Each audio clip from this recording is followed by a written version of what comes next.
Social media posts for real estate agents, real estate brokers, and real estate teams are an insanely powerful tool right now in 2022. Problem is, if you don't go about your content strategy the right way, you're not going to get that many actual listings and listing appointments, therefore getting really zero value out of it. And I'm afraid to say that most real estate agents, most real estate teams, and real estate brokers go about their social media content the wrong way. And what I mean by this is that they post things like just listed, just sold, or generic real estate articles. So how do you fix this? Well, you can fix this with a quick tweak to your social media content framework and really the content strategy that you're using.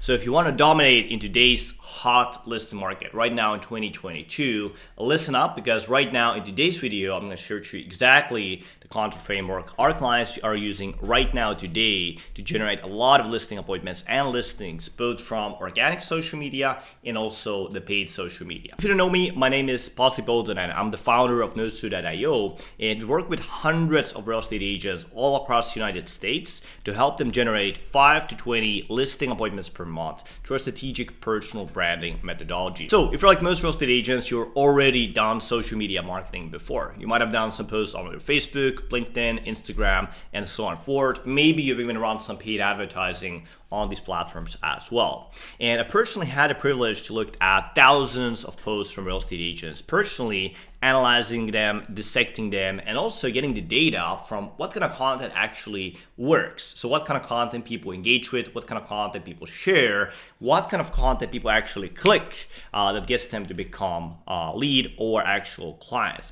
And with our clients, we do have the privilege to actually see what works and what doesn't work when it comes down to not just getting clicks or likes or anything like that, but for actual listings. And we have a pretty unique perspective on this. And the number one thing where virtually every single realtor out there trips up when it comes down to their social media content strategy is that often the content talks about how great the real estate agents, real estate team is, or alternatively, just the real estate market in general.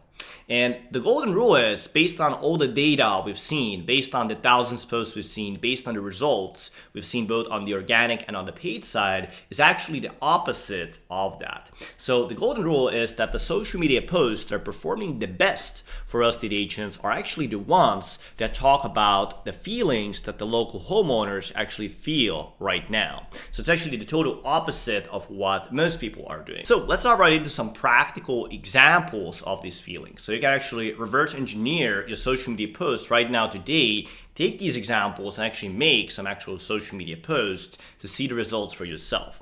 So the very first thing and the very first feeling I want to cover is really the fear of going homeless in the case they can't find or in the case that they can't close on a new home.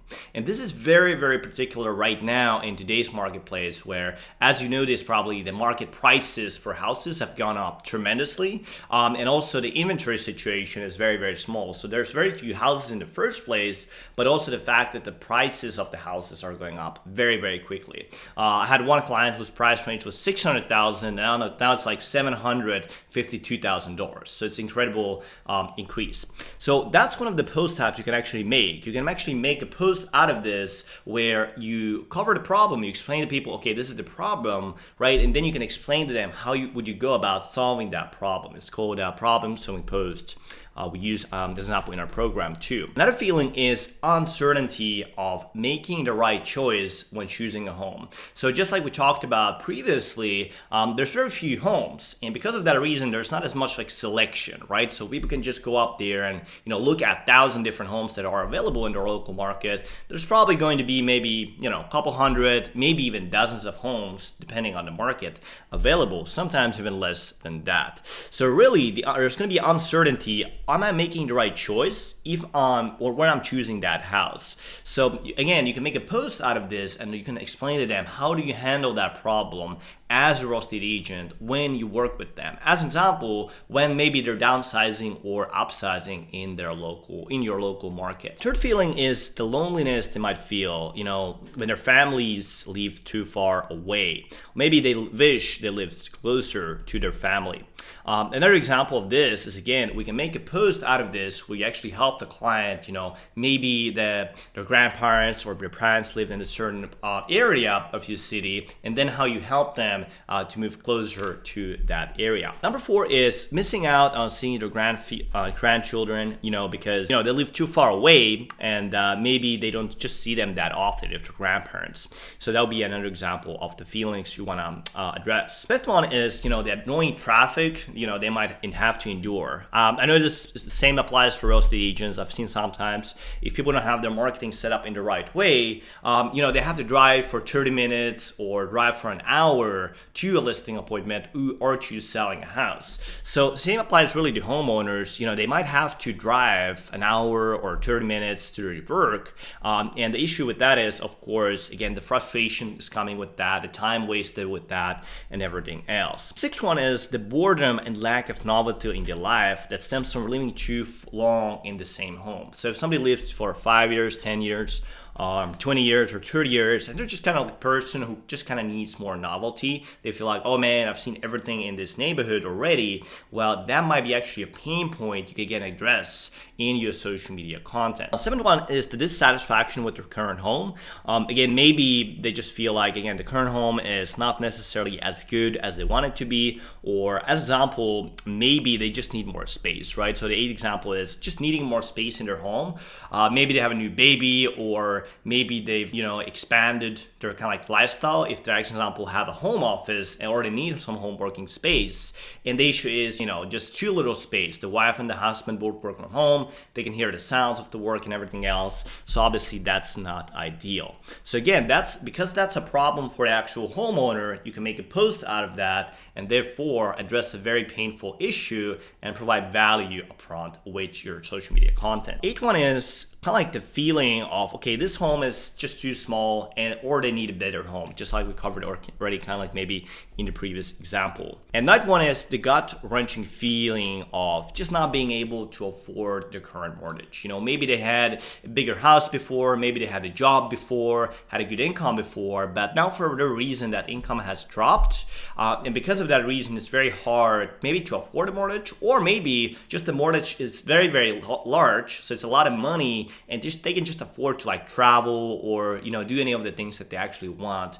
with their life. Now, of course, there's literally hundreds of these examples, right? And that's something, of course, we talk in depth with our clients one-on-one, and we have frameworks and everything else. But the main point I want to bring forward is, as you can see, this list is all about what the homeowners are feeling right now. This has nothing to do with how great of a realtor you are, how many houses you sold, how many years you have experienced, anything like that. It's just not about even how great of a service you have. It's just a question of getting those people to understand that you understand them in a better way, maybe that they even understand themselves. So the key thing I want to bring forward here is, as a realtor, when it comes down to crafting your social media content posts, you have to get in touch with the homeowner's motivations and desires and show them that you understand not just the real estate situation, but their life situation in the best way possible. Now, you might be wondering, well, why do I need to do that, right? Well, really because that's what people care about, right? People care about themselves. But the beauty of this is that you can actually position your real estate service as a way, as a vehicle for them to get to that exact desired situation they want in their lives. So you want to tap into that and show them that you understand their situation. Show them that you empathize with them. Show them and that you know what it's like to be in their shoes. And then show them the path to seamlessly selling and then to transitioning into that new house that's going to allow them to live the life that they desire. And that's really the key. And that's the simple idea, right? I'm not talking about building a new website. I'm not talking about building a complicated AI CRM, right? I'm not talking about anything that virtually any realtor out there couldn't do.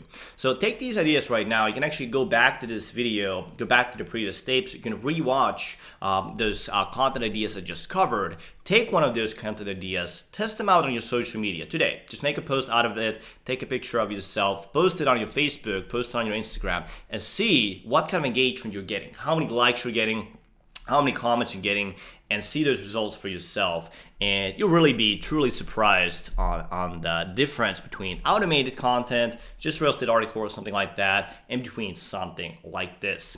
But it is, again, like I said, one of those ideas. If you do this properly, if you set up your organic strategies, you set up your paid strategies, and you set up a whole ecosystem around this, these different ideas can add you hundreds of thousands of dollars into your bottom line, into how much money you actually make. And if you can work with listings compared to buyers, of course, this is going to save you just tons of time, as we already know. Now, if you'd like to find more about creating content for your real estate business, content that's really going to pull homeowners to you, so attract instead of you having to chase people, and really the content types that's going to actually generate you listings and listing appointments. A while back, I actually posted an in-depth video about this on YouTube, where I actually show you some visual examples and also cover the 4 actual content types you need to use if you want to run your social media in a way that's going to turn it into a listing appointment printing machine. And those 4 content types will allow you also, of course, to help you make yourself stand out from other real estate agents.